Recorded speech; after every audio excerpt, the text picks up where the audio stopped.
اگر وہ ایک ہاتھ چلیں گے تم ایک ہاتھ چلو گے، اگر وہ دو ہاتھ چلیں گے تم دو ہاتھ چلو گے، حتیٰ کہ اگر وہ گفت کے سوراخ میں داخل ہوں گے تو تم بھی اس میں داخل ہوگے۔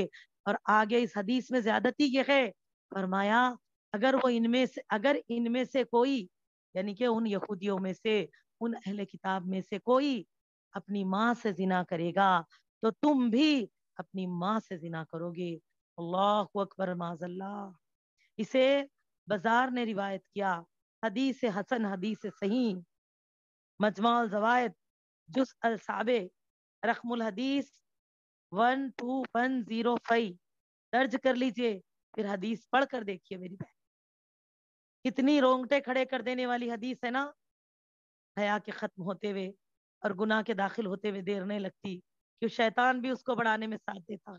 اسی لیے میری عزیزوں، ان چیزوں کا خیال رکھیں۔